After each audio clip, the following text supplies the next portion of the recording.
ਕਮਾਨੀ ਹੈ ਕਮਾਨੀ ਦਾ। ਅੱਛਾ ਕਮਾਨੀ ਹੈ ਸਾਰੀ ਇਹ ਸਾਰੀ ਕਮਾਨੀ ਦਾ ਫਾਣਾ ਵਾ। ਅੱਜ ਕਮਾਨੀ ਨਹੀਂ ਜਾਂਦੀ ਇਹ ਕਦੀ ਵੀ ਨਹੀਂ ਜਾਂਦੀ। ਇਹਦੇ ਵਿੱਚ 30 ਮਿਲੀ ਦਾ ਬੁਸ਼ ਪਾਇਆ ਹੋਇਆ ਕਮਾਨੀ ਕਿੱਦਾਂ ਜਾਂਦੀ ਇਹ ਕਾਰਨ ਡੇਢ ਮਹੀਨਾ ਪਹਿਲੇ ਆਰਡਰ ਇਹਨਾਂ ਨੇ ਦਿੱਤਾ ਸੀ ਤੇ ਹੁਣ ਇਹ ਕੰਪਲੀਟ ਹੋ ਗਏ ਵਾਲੇ ਅਗਲੇ ਦਿਨ ਆਏ ਨੇ।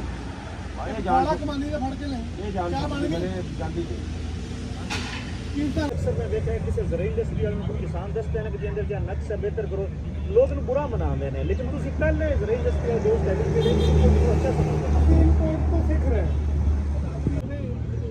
ਸਾਨੂੰ ਅਸਲ ਤਾਂ ਫੀਡਬੈਕ ਕੋਈ ਦੇ ਰਿਹਾ ਨਾ ਜੀ